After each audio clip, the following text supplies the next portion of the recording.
move on to our next session in today's masterclass.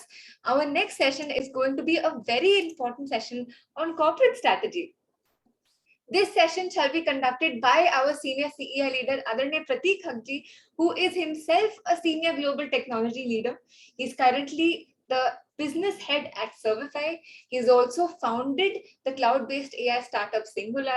He is himself an international recruiter, and he has, in his entire career, he's led several prestigious international IT projects. In fact, he's a global IT stalwart of the Indian IT sector, and has earlier also been the global solutions head at iGate Solutions.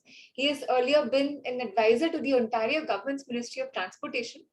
And we have a lot to learn from Adarnya Prateekji in the domain of corporate strategy and how it plays in the entire corporate world, especially since all of us are now either sitting for placements or about to sit for placements, or going for our summer internships, looking to make it big in the post-COVID world. So without further ado, I would now hand over to Adarnya Prateekji, and I would request you, Adarnya Prateekji, to please guide us further on today's fourth masterclass.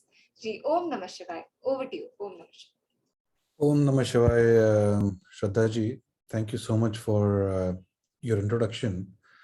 I will just try to share my screen. Can you please enable screen sharing, Shraddha ji? Ji, I've just enabled it. Thank you so much.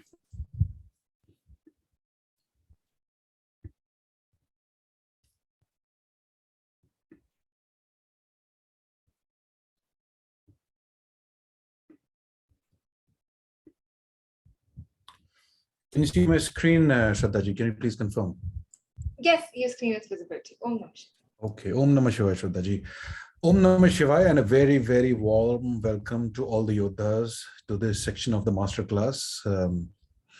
I'm indeed privileged as a part of C organization and the leadership here to be able to come in front of you and take a few of these minutes to talk to you a little bit about corporate and business strategy. You know, these words at your stage of life sometimes can be overwhelming. So I want to demystify it. इसको एक simple तरीके से आप लोगों के सामने present करना चाहता हूँ, इस तरीके से कि आप लोगों को कॉर्पोरेट बिजनेस स्ट्रेटजी की अप्रिसिएशन आए. What you should end up at the end of the session is to understand कि corporate strategy या business strategy का तात्पर्य या मतलब क्या है, and how can you look at respective organizations where you work. How can you figure out what their strategies are? If you understand the strategy of an organization, strategy of the business group that you're working in, strategy of the team that you're working in, आप उस team में एक complete तरीके से contribute कर सकते हो. Corporate strategy एक ऐसा टॉपिक है जिसको ऑर्गेनाइजेशन में सिखाने के लिए और लोगों को उसके बारे में सूचित करने के लिए, उनको पूरी तरह से ऑन बोर्ड लेने के लिए organisation spend lot of money. So you need to understand a lot of effort. So आप सब योद्धास अपने करियर्स को शुरू कर रहे हो या अपने बिजनेसेस को एंटरप्रेन्योरियल तरीके से शुरू कर रहे हो, तो my effort today is to demystify कि इसका मतलब क्या है. करेक्ट. आप देखिए, आई मीन कोई भी चीज में लाइफ में स्ट्रेटजी का यूज होता है. Indian team is preparing for World Cup in 2022 or T20 World Cup or World Cup. They always need a strategy कि हम उस वर्ल्ड कप को कैसे जीतेंगे. हम लोग कोई टास्क एस्टैब्लिश करना चाहते हैं as an NGO, we need to have a strategy कि उस टास्क को स्ट्रेटजी में कैसे एस्टैब्लिश किया जाए. उस टास्क के सक्सेस के लिए हम लोगों को क्या करना चाहिए ताकि हम उस टास्क को अकम्प्लिश कर सकें. तो एक स्ट्रेटजी के बहुत सारे मीनिंग हो सकते हैं, बहुत सारे कॉन्टेक्स्ट हो सकते हैं. So context is king and I will speak a little bit to you about that. लेकिन आज जिस कॉन्टेक्स्ट में मैं आप लोगों से वार्तालाप करूंगा, the context in which I am gonna discuss this today is the context of organisations with commercial goals. Right. कोई भी प्रॉफिट मेकिंग कंपनी जो है, उनका गोल केवल एक होता है at a very very high level, वो होता है maximising shareholder value in a capitalist society. जिसका कि हम इंडिया में पार्ट हैं, kind of social and capitalist society. And a commercial organisation का गोल होता है to maximise the shareholder value. तो उस पर्सपेक्टिव से मैं आप लोगों को रिक्वेस्ट करूंगा इस बात को समझें जिसका हम डिस्कशन अभी करना चाहते हैं. I will not speak about corporate strategy for all kinds of corporate. I'll speak about corporate and business strategy in the context of commercial organizations whose goal is to maximize the shareholder value.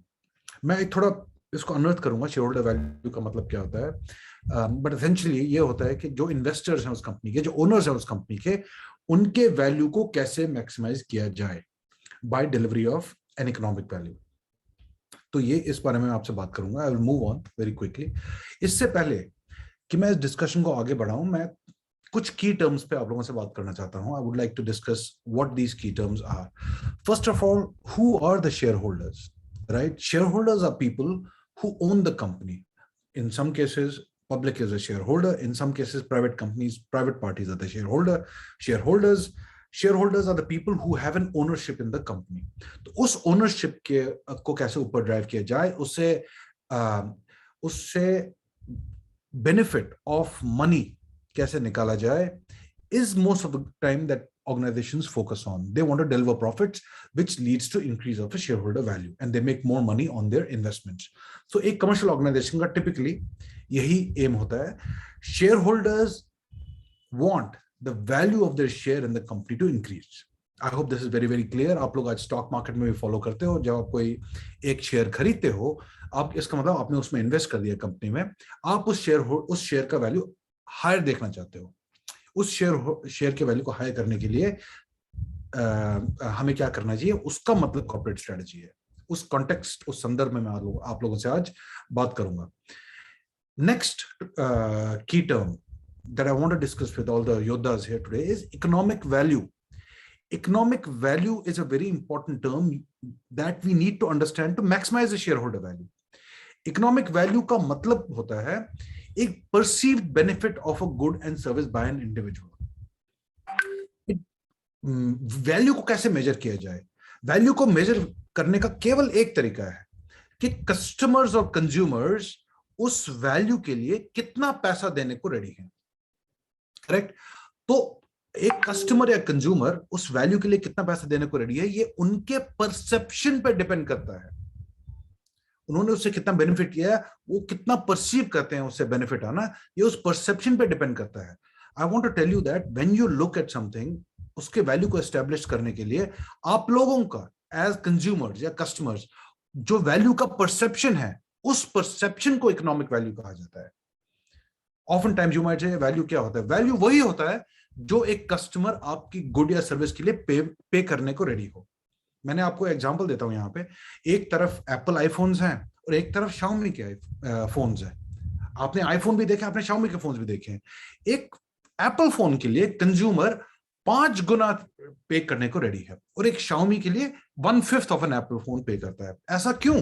दोनों phone एक ही काम करते हैं, लेकिन जो iPhone है उसका perceived value एक कस्टमर का, एक कंज्यूमर का बहुत हाई है, और एक जो शाओमी फोन है उसका परसीव्ड बेनिफिट वही है जो कस्टमर उसके लिए पे करना चाहता है. तो आप इस वैल्यू को इस तरह समझें कि आप किसी गुड या सर्विस के लिए कितना पे करने को रेडी हैं एज कस्टमर्स और कंज्यूमर्स. अब एक कॉर्पोरेट स्ट्रेटजी की इकोनॉमिक वैल्यू को अंडरस्टैंड करना बहुत इंपॉर्टेंट है. ये इकोनॉमिक वैल्यू मैंने आपको अभी समझाया. बहुत इंपॉर्टेंट चीज है competition. Competition is very important in corporate strategy. एक कंपटीशन को हम कॉर्पोरेट स्ट्रेटजी में कभी इग्नोर नहीं कर सकते हैं, क्योंकि अगर आपका प्रोडक्ट कंटिन्यूअसली कंपेयर होता है with competition with the same features, right, और कंपटीशन हमेशा प्ले करेगा. OnePlus हमेशा चाहेगा कि वो एप्पल के फोन के साथ कंपीट करे, या रियलमी हमेशा चाहेगा कि वो शाओमी के फोन के साथ कंपीट करे. मैं एग्जांपल्स इसलिए यूज कर रहा हूं बिकॉज इन एग्जांपल्स को आप सभी योद्धा अंडरस्टैंड कर पाओगे. एक कॉर्पोरेट स्ट्रेटजी में कंपटीशन का इवैल्यूएशन और उसको अंडरस्टैंड करना बहुत इंपॉर्टेंट है. कॉम्पिटिटिव और स्ट्रक्चरल एडवांटेज. कोई कंपटीशन हमारी सर्विसेज को कॉपी ना करे, इसलिए एक कॉर्पोरेट स्ट्रेटजी का एक एसेंशियल पार्ट, एक जरूरी पार्ट यह है कि उस बिजनेस में कॉम्पिटिटिव और स्ट्रक्चरल एडवांटेज हो. एक एप्पल के फोन में iOS जो उनका सॉफ्टवेयर है या जो उनका प्रोसेसिंग चिप है iOS में, वो इनका कॉम्पिटिटिव और स्ट्रक्चरल एडवांटेज है. और Xiaomi में गूगल का सॉफ्टवेयर है और उस गूगल के सॉफ्टवेयर पे Xiaomi को एक लिमिटेड कंट्रोल है. या उसमें क्वालकॉम का चिप है, उस क्वालकॉम के चिप में उन पर लिमिटेड कंट्रोल है। एप्पल डिजाइन कर पाता है अपना iOS hardware, makes it work better. Xiaomi has to depend on Google and Qualcomm for those same chips in the mobiles. तो Apple has a competitive and structural advantage, जिसकी वजह से Xiaomi Apple नहीं बन पाता है। This is the concept of competitive and structural advantage. I hope you guys understand it because हम सब लोग मोबाइल फोन यूज करते हैं। तो इसी एग्जाम्पल के थ्रू मैं आप लोगों को अंडरस्टैंड कराना चाहता हूं कि कॉम्पिटिटिव और स्ट्रक्चरल एडवांटेज को बिल्ड करना इन द बिजनेस, ताकि कंपटीशन हमारे वैल्यू को, इकोनॉमिक वैल्यू को इजीली रेप्लिकेट ना कर पाए। कॉर्पोरेट स्ट्रेटजी में इसका बहुत ही इंपॉर्टेंट पार्ट है। Number 5 is the concept of innovation. Innovation मतलब एक नए तरीके से नई चीज करना, अपने सिस्टम्स, प्रोसेस, R&D को इस तरह से रन करना ताकि आप हमेशा आगे रहें। आपको पता है कि आईफोन केम इन 2007, बट आप लोगों को ये पता है कि touch screen as a technology has existed from late 90s। मैंने 2001 में HP का फोन यूज किया हुआ है जिसमें कि विंडोज ऑपरेटिंग सिस्टम चलता था, वो बिल्कुल टच स्क्रीन था। लेकिन जिस तरह से टच स्क्रीन टेक्नोलॉजी को एप्पल ने इंप्लीमेंट किया और उसके बाद गूगल ने एंड्रॉइड में इंप्लीमेंट किया, वो बहुत इनोवेटिव था। ये इनोवेशन हमारे कॉम्पिटिटिव और स्ट्रक्चरल एडवांटेज को ड्राइव करता है। एप्पल ने आज अपना सिलिकॉन खुद बनाना शुरू कर दिया है। क्यों? क्योंकि they want a competitive and structural advantage to be very high. तो इनोवेशन को ड्राइव करना, to drive competitive and structural advantage, to win from the competition, and to have the maximum shareholders economic value to drive the share, the share of the value of a company's investments up, is the entire crux of corporate strategy within the context of commercial organizations. So I know I'm throwing a lot of jargon at you, but I want you to be clear कि essential ingredients corporate strategy के क्या होते हैं। Often times सुनेंगे corporate strategy और business strategy used interchangeably, but एक strategy when it gets applied to business unit, उसको business strategy कहा जाता है। And ऐसे ही अगर काफी सारे business units हो, काफी सारे business हो, उनको together corporate strategy कहा जाता है। इसका example है, for example, Jio is a corporate, Reliance is a corporate, right? It has digital, it has communications, it has all these different businesses that work together. उन सब business के ऊपर overarching रहेगी Reliance की corporate strategy, ताकि उसके सारे businesses का value enhance हो, shareholders का value enhance हो सारे businesses में, as against a company जिनका एक ही काम है, right? कोई IOCL जैसी कोई कंपनी है या कोई कंपनी जिसका एक ही काम है, एक ही बिजनेस है, उनकी स्ट्रेटजी बिजनेस स्ट्रेटजी रहेगी, राइट? सो कॉर्पोरेट स्ट्रेटजी और बिजनेस स्ट्रेटजी में केवल ये अंतर है, इंटरचेंजेबली यूज करते हैं। Multiple business strategies make a corporate strategy, and business strategy in itself can exist in isolation as well. तो आप कभी इससे कंफ्यूज ना हो, it's just same things of referring to different paradigms of strategy as it relates to commercial organizations.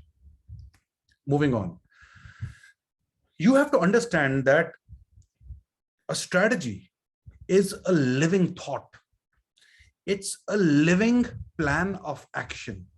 It's a living framework of discussions. आज जो strategy company के लिए ठीक है, वो कल को मे बी ठीक ना हो। सो कॉन्टेक्स्ट इज किंग। कॉन्टेक्स्ट का मतलब क्या है?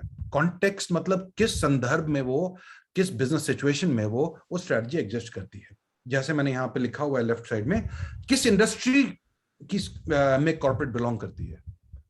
ऑयल इंडस्ट्री की स्ट्रेटजी अलग रहेगी, डेटा इंडस्ट्री की स्ट्रेटजी अलग रहेगी, एक कंज्यूमर ड्यूरेबल इंडस्ट्री की स्ट्रेटजी अलग रहेगी, कंज्यूमर इलेक्ट्रॉनिक्स और मोबाइल की स्ट्रेटजी अलग रहेगी, करेक्ट?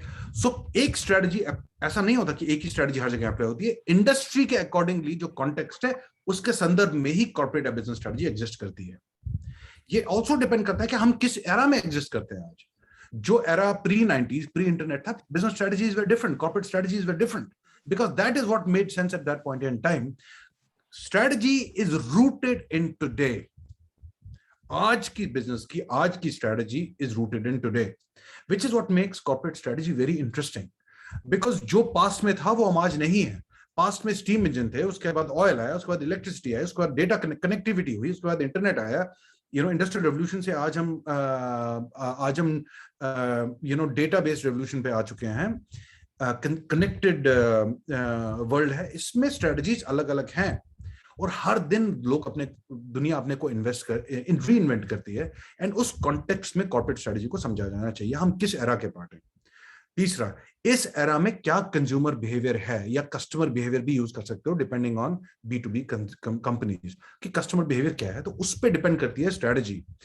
सबसे इंपॉर्टेंट बात यह भी है कि कंपनी की स्टेज क्या है। एक स्टार्टअप कंपनी की स्ट्रेटजी एक एस्टैब्लिश्ड मिड टियर कंपनी से काफी डिफरेंट होगी, एक मिड टियर कंपनी स्ट्रेटजी की एक बड़े कॉन्ग्लोमरेट से काफी डिफरेंट होगी।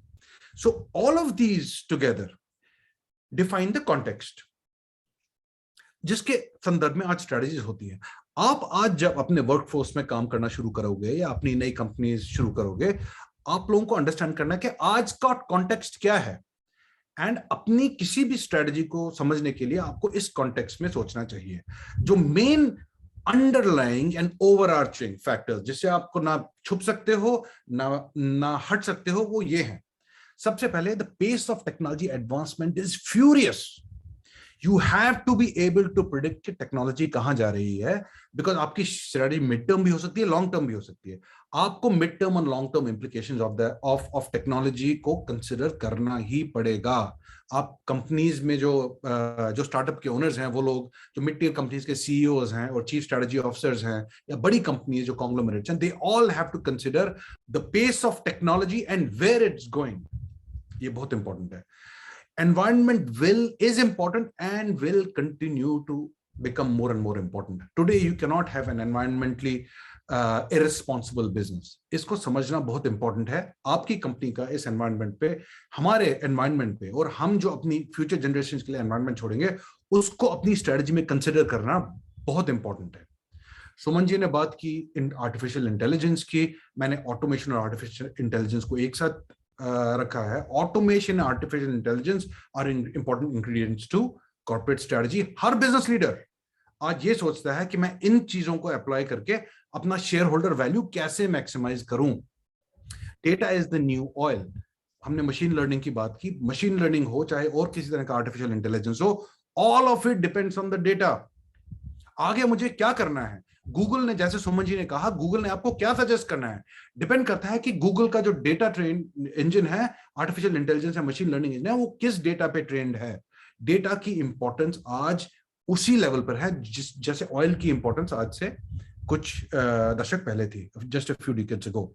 Ubiquitous connectivity and internet of things, ये होने ही वाला है, हो चुका है। हमारी जिंदगी में हमारे फोन हमारे को हमेशा कनेक्टेड रखते हैं, लेकिन हमारे आसपास जो डिवाइसेस हैं, जो हमारे घर हैं, जो हमारी ट्रैफिक लाइट्स हैं, जो हमारे व्हीकल्स हैं, जो हमारे साइकिल हैं, जो हमारा कुछ, आप अपने अराउंड कोई भी चीज देख लो, ये सब चीजें कनेक्ट होने वाली हैं, और ये आज के कॉन्टेक्स्ट की रियलिटी है। डिजिटल ट्रांसफॉर्मेशन हो रहा है all around. I don't need to tell you कि आज हम कैसे पेमेंट सारी बैंक को कैसे अपने फोन पे यूज करते हैं, राइट। और सबसे इंपॉर्टेंट बात, आज एक फ्रेमवर्क एस्टैब्लिश हो चुका है जहां पर innovation has been accelerated through startups. एक कंपनी जो अपने कंफर्ट जोन में आज पहले ऑपरेट करती थी, आज उसको थ्रेट है कि वो एक नई कंपनी आ जाएगी जो कि इनोवेशन से वर्ल्ड को रूल करना शुरू करेगी और उनके बिजनेस मॉडल को डिफंक्ट बना देगी। आप देखिए कोडैक रूल्ड द कैमरास, मतलब digital cameras, Kodak ruled it. With cameras getting on iPhones, Kodak became irrelevant. Google rose up from nowhere to become the instrument of choice for consumers for decision making. I mean, Apple rose from nowhere to connect customers and have superior consumer experience. ये आज की reality है. Innovation is pushing everyone in the system to be thinking fresh, and startups are playing a very, very role in improving our status and our lifestyles. Pandemic आज की reality है, कितना देर चलेगा, कितने pandemic आएंगे, we don't know. All organizations need to be ready to face pandemic. For example, जो Apple का जो Face ID है, मैं बार बार Apple की बात बता रहा हूँ या आपको, क्योंकि आप उससे रिलेट कर पाओगे। Apple का जो Face ID का फीचर है, पहले नहीं चलता था, जैसे ही मास्क आ गए वो फीचर चलना बंद हो गया। Apple ने very quickly, within a span of few months, has now rolled out a Face ID जो मास्क के साथ काम करता है। आपको अपने बिजनेस और कंज्यूमर बिहेवियर को in the light of pandemic evaluate करना ही पड़ेगा. जब मैं बोलता हूं आप, I mean the CEOs, the chief strategy officers, the business heads such as myself, या स्टार्टअप के ओनर्स, सबको इस कॉन्टेक्स्ट के संदर्भ में समझना बहुत जरूरी है. ये हमारा आज का कॉन्टेक्स्ट है. आप जिन जॉब्स में जाओगे, उन जॉब्स में कंपनीज क्या कर रही है, उसको इस संदर्भ में समझना बहुत बहुत इंपॉर्टेंट है. जस्ट टू टेल यू कि कॉन्टेक्स्ट कैसे काम करता है, as per Harvard Business School paper, there are two types of strategies that company at a very high level, 100,000 foot level पे, there are two types of strategies that companies typically have been seen following. एक strategy को उन्होंने कहा है be the best strategy, एक को कहा है be unique strategy. Be the best strategy का मतलब होता है मैं market share पे focus करूंगा. I will lead the market share. I will be number one in terms of number of units sold. I will serve the best customer with the best product. I will compete by imitation. I don't need to be innovative. I can't be innovative because that is not my strength. So I will compete by innovation. It's a zero-sum game. Typically, companies in the past have focused on it. SC, be the best strategy का example मैंने आपको पहले भी दिया, फिर देता हूँ. Is a company called Xiaomi. Xiaomi is trying to become innovative, trying to be unique, but they have mostly brought the product. They focus on market share. They've kept the prices good. And they think by that they can deliver the best value that they can to their shareholders by following this strategy. Okay, उन्होंने ये strategy लिया because they cannot be unique. एक be unique company का example है Apple, जो कि दुनिया में 90% of the profit on the sale of mobile phones and devices is earned by Apple. They earn higher returns. They don't focus on market share. They focus on maximizing profits. Market share is a part of that. They will compromise the market share. India में Apple का market share is mere 3 or 4%. लेकिन उनका जो revenue share है, it's up to 23% or 22%.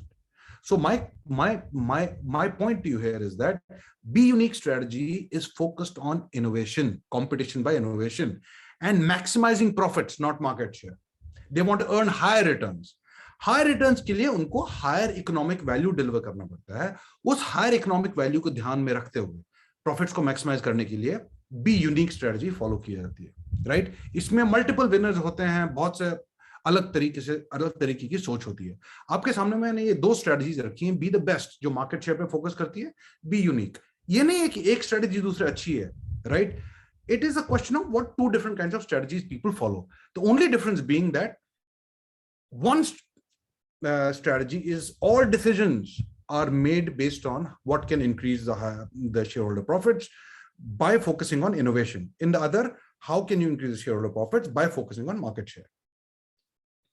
So ये Harvard के paper के accordingly दो डिफरेंट टाइप्स ऑफ स्ट्रेटजीज दुनिया में फॉलो की जाती है.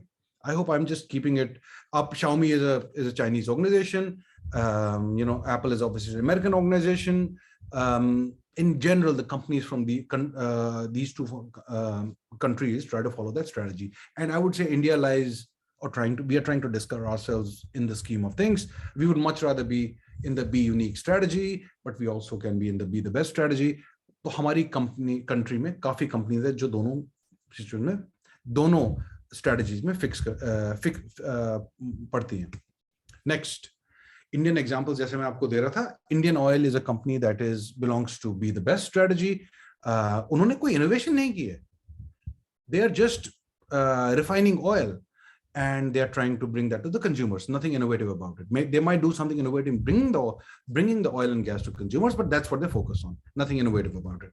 Tata Motors, on the other hand, is also making vehicles. Nothing innovative about their vehicles. They tried to do something very innovative with the nano car. They did not succeed. They are continuously trying to move to Be Unique strategy by buying Jaguar and Land Rover. They are trying to get some elements of Be Unique strategy, and that is their effort to move in that direction. But they belong essentially in Be the Best strategy. ऐसे ही Be Unique strategy में भी India में companies है. Byju's has reinvented the educational model. I think they're a $20 billion valuation company today. $20 billion, right? And they are competing by innovation. कि education को innovatively connected world में कैसे deliver किया जाए, ये उनका value है, right? and they are focused on profits and they are focused on delivering the best consumer experience. आप कह सकते हैं ये be unique strategy है, because उनका मॉडल बहुत यूनिक है.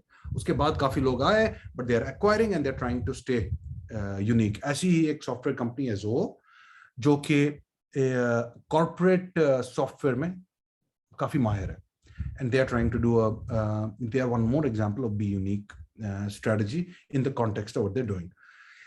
हम कोविड की दुनिया में हैं. I also wanted to take one advantage of a Covid vaccine.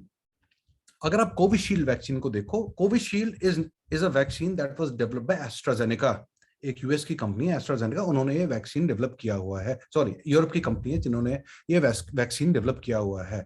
India में serum institute is a production facility that makes these vaccine. अगर आप वैक्सीन के डेवलपमेंट को देखो तो Covishield is a be the best strategy. वो best तरीके से वैक्सीन मैन्युफैक्चर करते हैं, लेकिन उसमें उन्होंने इन्वेंशन नहीं किया. Invention was done by AstraZeneca. तो ये बी द बेस्ट स्ट्रेटजी में है कि भाई सबसे ज्यादा, सबसे चीपली, सबसे अच्छी तरीके से हम लोग वैक्सीन कैसे बनाते हैं. एज अगेंस्ट दैट कोवैक्सिन, ये वो वैक्सीन है जो इंडिया की कंपनी भारत बायोटेक ने डेवलप किया, इसके पेशेंट ट्रायल्स किए, इसका सक्सेस प्रूव किया और अब इसको मैन्युफैक्चरिंग के लिए आउटसोर्स किया. Bharat biotech is a be unique strategy, because जो वैक्सीन उन्होंने बनाया, जो आप लोगों ने कोवैक्सिन लिया, वो वैक्सीन किसी और के पास नहीं था, वो केवल भारत बायोटेक की इन्वेंशन थी. तो आप अगर इन वैक्सीन को देखो तो ये दो एग्जांपल्स आपको समझ आएंगे कैसे फिट होते हैं कॉर्पोरेट स्ट्रेटजी में.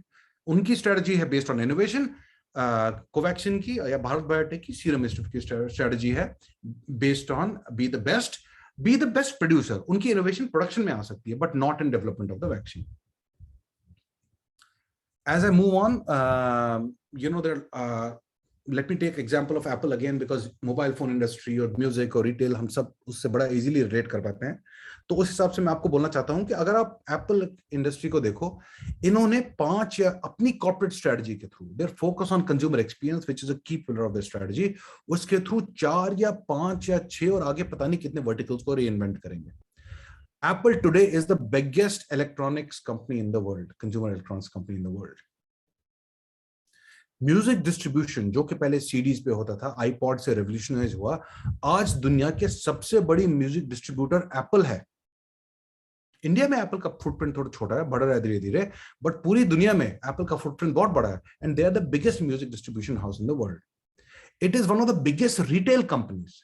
दे have the highest revenue per square foot due to the retail tag of their products. And the way they deliver retail experience has defined the retail experience in the industry. मैं आपको ये confirm करना चाहता हूँ, business retail houses such as Croma and Reliance and all these kinds of houses are trying to emulate some small elements of what Apple has achieved in its retail.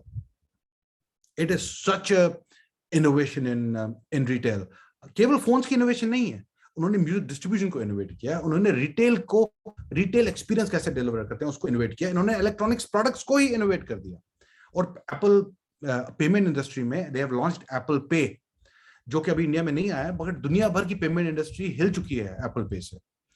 ऐसे ही जो services हैं, which is protection services या Apple protection plan services, जो कि services that are used to actually keep the consumers happy around all of their devices, उनको इन्होंने एक नई इंडस्ट्री की तरह ऑर्गेनाइज किया. ऐसे ही आप Apple watch, the biggest watch company in the world is Apple, because they completely reinvented the concept of the watch and how it applies to us. So multiple industries को एक साथ disrupt कर रही है because of its DNA and its corporate strategy, which is focused on only 2 factors: innovation and consumer experience, and that has helped drive the shareholder value up. Apple today is valued at $2.7 trillion as of yesterday. In future में क्या पता वो TVs में आ जाए, क्या पता Apple cars आ जाएं, क्या पता हमारे होम्स में कैसे घुस जाएं थ्रू एलेक्सा जैसे डिवाइसेस के साथ. So Apple will continue to reinvent industries. पर आपको ये स्ट्रेटजी समझ आनी चाहिए कि वो कैसे इस स्ट्रेटजी को लेके आगे बढ़ रहे हैं as a whole. Apple was a failed company in late 90s. But the company has risen from its ashes on the back of consumer experience and innovation, and the entire strategy takes into consideration these 2 major factors. Moving on, एक corporate strategy को execute करने के लिए एक बार strategy define हो गई, vision define हो गया कि किस डायरेक्शन में आगे बढ़ना है, उसके लिए क्या इंपॉर्टेंट पिलर्स हैं, चाहे वो कंज्यूमर एक्सपीरियंस हो, कंज्यूमर सेटिस्फैक्शन हो, जो भी हो, जिससे कि शेयर होल्डर वैल्यू मैक्सिमाइज हो, उसको आगे बढ़ने के लिए हमें करना क्या पड़ता है कंपनी को. And you will be a part of such organisations. First of all the organisation needs to be aligned to that particular strategy. मतलब कि अगर मेरे को कोई इनोवेटिव फीचर ऐड करना है अपने फोन में, मेरे पास R&D टीम होनी ही चाहिए. मैं इनोवेशन R&D के बगैर नहीं कर सकता. तो my organisation needs to have R&D. Innovation पे कितना फोकस है, that is defined by my R&D budget. ये सब organisational design should be focused on delivering the strategy. अगर मेरे को रिटेल पे कोई एक्सपीरियंस डेवलप करना है, I need to have a superlative retail team. And their goal should be clearly defined. Organizational design and performance is a very big topic, but it needs to be aligned to the corporate strategy for strategy to succeed. Strategy is on paper, but execution is on ground, right? So we need those kinds of teams. Clear communication of that strategy, internal and external stakeholders. So organizations spend a lot of time and money for clear communication. कि भाई हमारे को retail में experience कैसे deliver करना है, उसका communication clear होना चाहिए. कस्टमर इज किंग, उसका कम्युनिकेशन क्लियर होना चाहिए, इंटरनली एंड एक्सटर्नली, कस्टमर को भी और एम्प्लॉइज को भी. बहुत इंपॉर्टेंट है ये. Identification and filling of skill gaps. भाई अगर मेरे को कल को कार्स के, एप्पल को कार्स बनानी है, उनको आइडेंटिफाई करना है कि उनको कार इंजीनियर चाहिए, battery engineers of that level चाहिए, ताकि वो एक इलेक्ट्रिक कार बना सकें. उनका आइडेंटिफिकेशन, उनको फिल करके उनमें इन्वेस्ट करना बहुत इंपॉर्टेंट है. Identification of filling and filling of resource gaps, kind of same as a last point, कि मुझे resource gaps of money, people, process and technology needs to be filled. Resource is a broader word. It includes skill. But अगर आपको बढ़ना है, आपको R&D के लिए पैसे चाहिए. आपको अगर डिस्ट्रीब्यूशन में जाना है, आपको मार्केट में इन्वेस्टमेंट के लिए पैसे चाहिए. उस पैसे की identification is very very important. सबसे इंपॉर्टेंट उसके नीचे 5वां पॉइंट है measurement of progress, constant monitoring, corrective actions. मतलब आप अगर पॉइंट ए से पॉइंट बी जा रहे हो, आप अगर बॉम्बे से दिल्ली जा रहे हो, आपको अहमदाबाद पहुंचना है, देखना है कि अपने टाइम पे अहमदाबाद पहुंचा. उसके बाद आप आगे जाएंगे, आपको आगरा मथुरा पहुंचना है. आपको ये मेजर करना है, अंडरस्टैंड करना है कि प्रोग्रेस कैसे आगे बढ़ेगी. And all leaders do that in the industry. Intellectual property is linked to innovation. I have talked enough about innovation. I am going to pass on that. सबसे इंपॉर्टेंट ये भी है कि आप अपनी रेस अकेले नहीं दौड़ सकते. आपको देखना ही पड़ेगा कि कंपटीशन क्या कर रहा है, उसकी थ्रेट असेसमेंट करनी ही पड़ेगी. अगर कंपटीशन किसी चीज में आपसे आगे निकल गया, आपको रिसेट करनी पड़ेगी अपनी strategy to deal with the competition.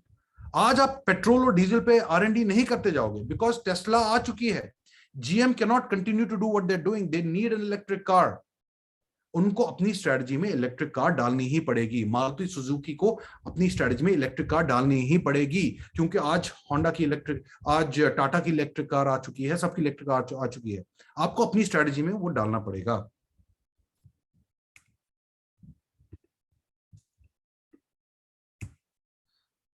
So I think I have now kind of covered all the major topics that I wanted to cover in this topic.